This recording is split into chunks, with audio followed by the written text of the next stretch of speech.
Laza Lazarević je jedan od najboljih stilista u srpskoj književnosti, a posebno u razdoblju realizma. On je utemeljitelj srpske psihološke pripovetke. Njegovim proznim stvaranjem srpska pripovetka postala je kompleksnija. Laza Lazarević je rođen u trgovačkoj porodici 1851. godine u Šapcu. Rano je ostao bez oca, pa je ulogu u očuvanju porodice i vaspitanju dece preuzela majka. Otuda i naglašena ljubav prema majci i naglašavanje materinstva u njegovim pripovetkama, prvi put s ocem na jutrenje i vetar. Gimnaziju je završio u Beogradu, a medicinu u Berlinu, gde je i doktorirao. Bio je jedan od najuglednijih lekara i najučenijih ljudi ondašnje Srbije. Objavljivao je naučne tekstove iz medicine. Umro je 1890. godine u Beogradu. Bio je pristalica Svetozara Markovića u ranoj mladosti, ali ubrzo će napustiti pokret mladih. Jedino što je od njegovog učenja zadržao jeste ideja o očuvanju seoskih porodičnih zadruga u kojima je video spas od propadanja porodice iz sela. Bio je obožavalac patrijarhalne porodice, tradicionalnog načina življenja i o tome je s ljubavlju pisao. Laza Lazarević je pisao pripovetke i to ne mnogo. Ima 9 završenih i 8 nedovršenih pripovedaka. Jedina knjiga koja mu je izašla za života jeste zbirka 6 pripovedaka 1886. godine. Poznat je po pričama Prvi put s ocem na jutrenje, Školska ikona, Na bunaru, Dobri čas hajduci, Verter, Sve će to narod pozlatiti, Vetar, On zna sve i Švabica. Nađeno u rukopisu, inače prvo njegovo napisano delo. U priči Vetar se javlja na prvi pogled ljubav između mladog intelektualca, školovanog u inostranstvu i lepe devojke, dosta siromašne. Ali i ova ljubav mora da se ugasi kako se javila, jer se kao smetnja javlja majka. Ona se s negodovanjem odnosi prema toj mogućnosti da se sin oženi siromašnom devojkom, bez obzira što je čestita i lepa. Vetar je psihološka pripovetka, a tema je iz građanskog života. Početak pripovetke je kao u Dekameronu Giovannija Boccaccia. Naokupuje društvo i svako priča po jednu svoju priču. A zatim bio je red na njega, na Janka. On je ovako pričao. Janko je u dvostrukoj ulozi. On je i glavni lik u delu i narator koji pripoveda o sebi. Pripovedanje, dakle, kao i u pripovetci Prvi put s ocem na jutrenje, teče u prvom licu. Iz njegovog pripovedanja saznamo da se školovao u Parizu, da je intelektualac sa evropskim obrazovanjem, ali i dalje patrijarhalan, vezan za majku, uvek u senci njenog autoriteta. Iz naredne ispovesti saznamo da nije oženjen, da na to mnogo i ne misli, da je po prirodi fatalista, onaj koji veruje u sudbinu. Janko poštuje majku i njihovim odnosima nema oprečnosti, nesporazuma. On je uvek prema njoj bio dobar i sve je uvek bilo dobro. Nosio je ljubav prema majci, u njemu je postojao kult majke i materinstva, o čemu svedoči njegov hvalospev. Bože moj, kako su bile velike naše matere. One su imale praosnovne, čvrste, proste principe koji su ispisani u svakom bukvaru. A držale su ih visoko, s pouzdanjem i s malo koketnim ponosom. Nad apsolutnim poteškoćama uzdizale su se svojim visokim, istinskim, religioznim osjećanjem. Drugi deo prikazuje odnose između Joce, lekara, i Janka. Oni su prijatelji još iz detinjstva i sada druguju, međusobno se posećuju, leti zajedno idu na kupanje. Janko je došao u bolnicu da poseti Jocu, iako to ne voli. Osjeća strah od bolničkog prostora i bolesničkih soba. Čini mu se da je tamo nešto teško, tamno, misteriozno. Janko sa Jocom ide u vizitu i tamo u jednoj maloj sobi nailazi na slepog starog čoveka, čija će ga sudbina jako dirnuti, pokušavajući da odgonetne njegovo poreklo. Njegovog lica podsećaju ga na nekog koga je morao poznavati, makar u ranom detinjstvu. Janko u snu prepoznaje onoga koga je posetio u bolnici. Ispostavlja se da je to Čiča Đorđe, prijatelj njegovog oca iz detinjstva. Zatim sledi retrospekcija, vraćanje u vreme od pre 20 godina, u rano detinjstvo, kada su otac i čiča Đorđe trgovali i radili zajedno, sve dok njihova magaza u nekom požaru nije izgorela i otac, pogođen time, nije naprečac umro. Seća se najviše iz majčinih priča i Đorđevih dobročinstava prema njima sirotima. Donosio im je hleb, kupovao drva, sakupljao veresiju, sve dok nije otišao iz njihove blizine i počeo nešto da radi. Radio je kratko vreme jer je počeo da gubi vid. Pomagali su mu ćerka i sestra, a onda su prodali kuću i došli u Beograd da traže lek za njegov vid. Tako se čiča Đorđe našao u bolnici.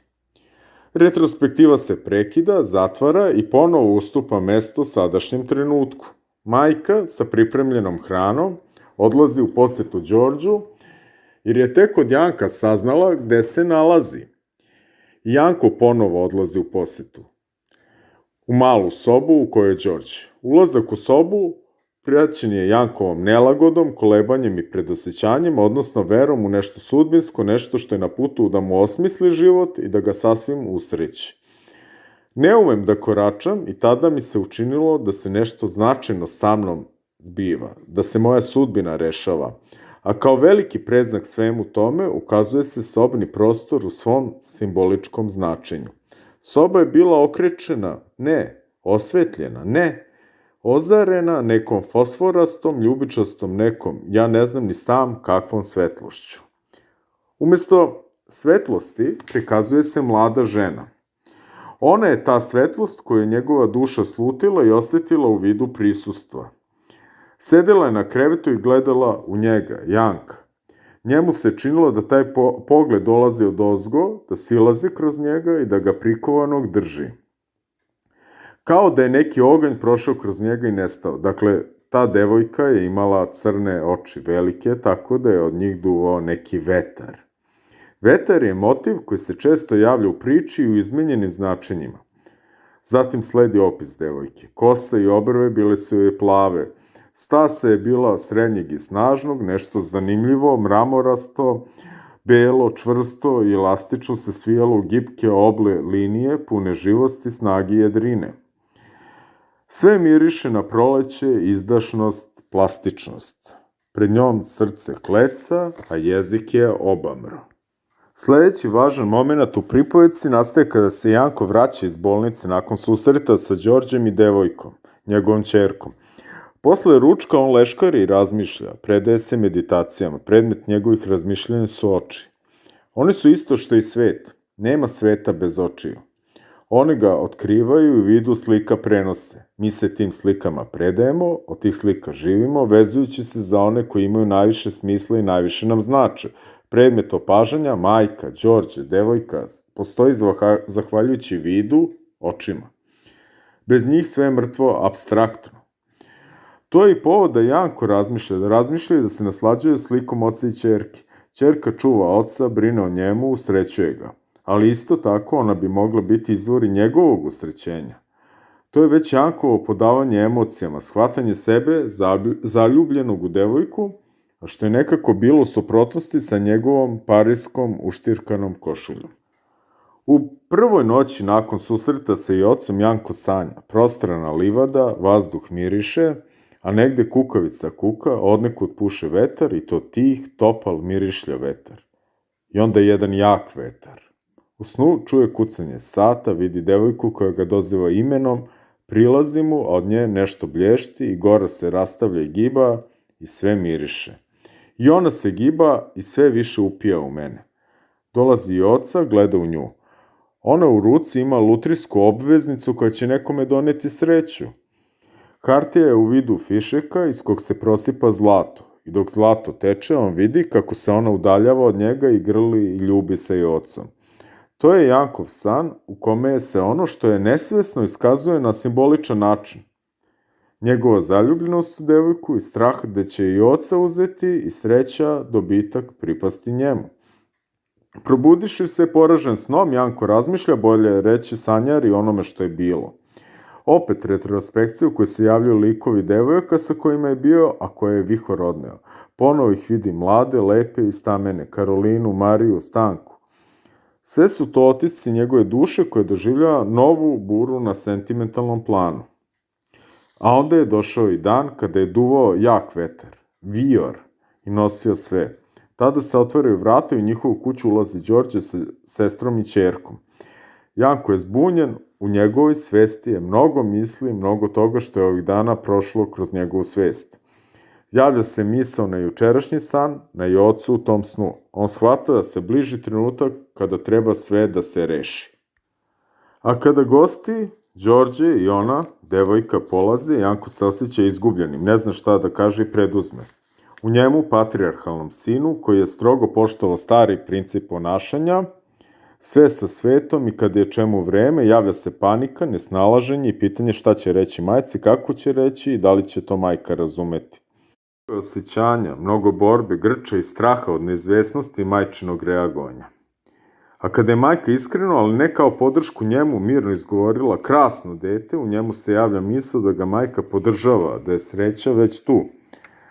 Zato i osjećanje da je u njemu neka davna svetlost sinula.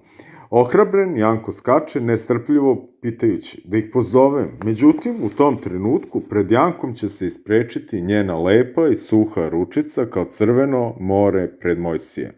Ruka majke je prepreka, nepristajanje, automatska reakcija, ono što se misli, a rečima ne iskazuje.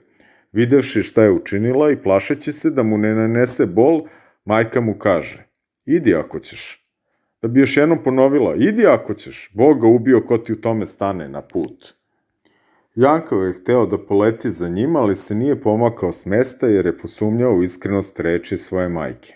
Bio je u pravu. Kasnije on će u njenim očima pročitati drugačiju odluku.